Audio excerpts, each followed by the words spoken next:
Hello, welcome to Belfast for the second tournament of the home nations, and that means it's time for another instalment of the Re-Rack. Here's what's coming up. We'll find out how much the players really know about Northern Ireland, relive the best bits from the Eurosport studio. News to me. And we chat to Neil Robertson, who'll be looking to defend his Scottish Open title when the home nations returns to Glasgow on the 10th of December.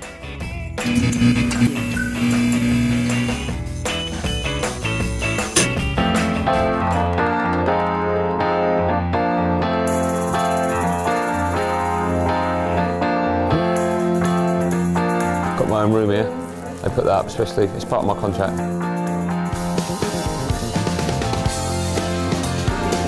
So Jimmy's having makeup, as you can see. Most people were in that chair for 4 minutes. Jimmy's been in it for 2 hours now. He got here about 10 o'clock. You should see, it takes longer to get it off, ironically, because she's got to like get a shovel. 5 minutes. 5 minutes. Day one, showtime. A major upset on the first day in Belfast. Mark Allen, the home favourite, fails to clear the first hurdle. The reigning Masters champion, the reigning International Championship winner, beaten. It's been a Black Monday for the seeds here in Belfast.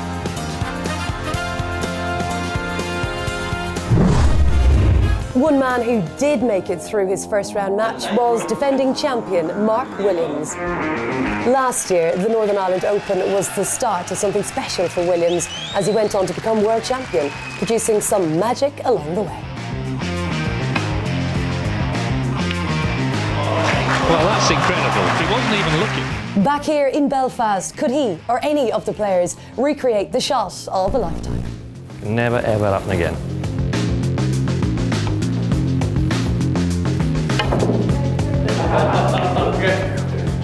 Well, I hit it. No one else will do that. Yes.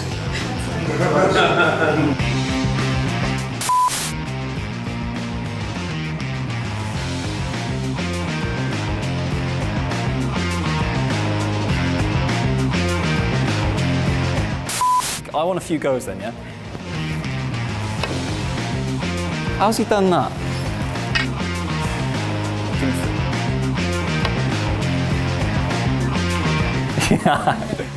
Okay, well there you go. That's how hard it was. So, the players might need to practice their trick shot skills, but what about their knowledge of Northern Ireland? We put it to the test.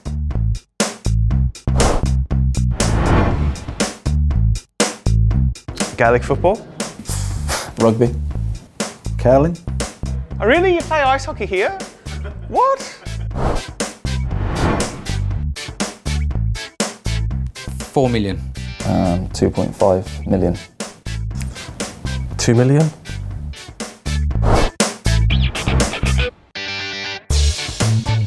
Not the Titanic, was it?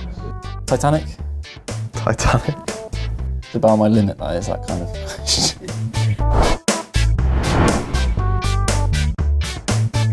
Pass. Don't even know any. Mount Alex Higgins. Oh, yeah, I knew that.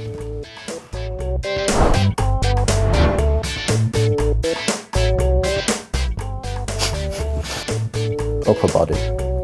From your head down to your waist, isn't it? Head? Oh, hands. Don't they dance without moving their hands? You never see the hands move.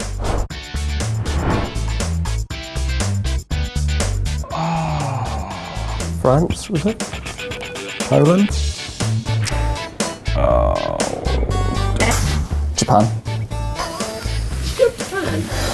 This is so hard. I love Ireland. Northern Ireland. Is anyone actually any good at those questions so far? No. No? Okay, that's all right then. Now here we are on the set in Belfast for, of course, the home nations, and be it Belfast or Crawley, or if we're in Scotland or in Wales, we always like having a bit of fun, a bit of a giggle, don't we, Jim? When? I'm saying on set, we always like having a bit of fun, a bit of a joke, don't we? Why? Well, I don't know, we just have fun. We're always laughing and mucking about backstage, aren't we? Okay. Yeah. If you like, Andy. Always. Would you like to take part in our brand new quiz, Judd? Guess the bridge hand? Yeah, my favourite. Okay. Whose bridge hand is that? By the way, if anyone at home can think of a more mundane game, we'll play it. We've got one more. Let's have a look. Who's that? Oh, well blanked out, everyone. Oh. Guess where the budget's gone? Is this sort of spurring you on every time you take to the table? Do you think if I win my match, I've got another round of guess the bridge hand? Oh, that could be faulty. That's faulty. That's faulty. He's got the same watch on now. He's got the same watch on now. Come on, everyone. Let's have a scream up, Judd. Come on, Judd. Come on, Jim. Is that all I get? Yes. Oh, here we go. Look at this. Come on, come on, yeah. come on. This way, come on! Hey! You ready? A ball ready. All right. Normandy Mosquito. That's it. Yeah. Jimmy, you are aware we're still live, aren't you? Well, that's it. No, anything different to win. Are we Jimmy still on, are we? Jimmy, you know there's a camera behind you. All right, Andy, I'm trying to learn this TV stuff. We play off Jimmy's head in the street. Okay, well, listen, when you become Trump producer of the show, you could call the shots, Jim. That'll be a couple of weeks, then. That's the end of this show, but more live snooker right after this break. News to me.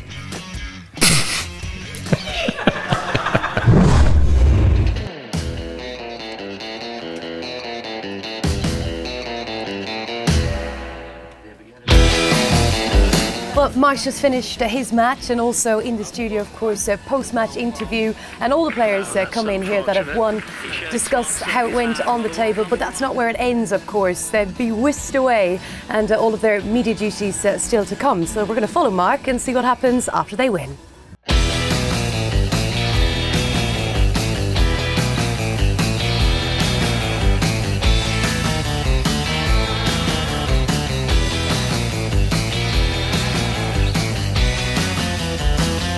The next stage, we're here in the media centre for the print media, but also sponsors. They're all there to ask the questions from the winner.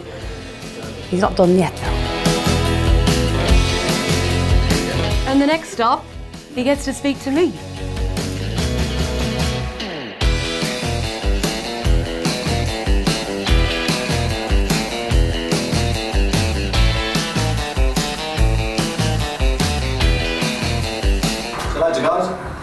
So the final stop, drugs test, but we ain't going in there.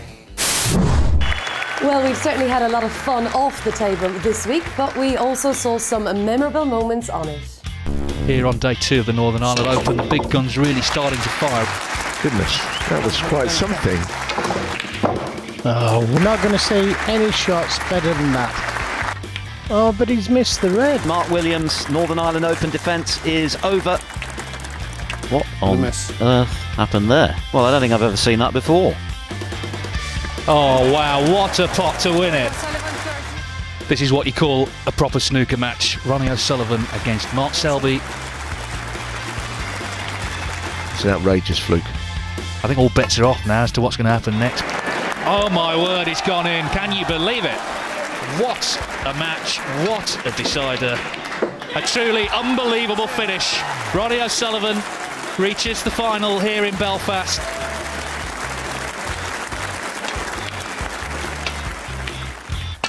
Hey, hey! Shot. It's going to be a rocket against a juggernaut for the Northern Ireland Open final in Belfast.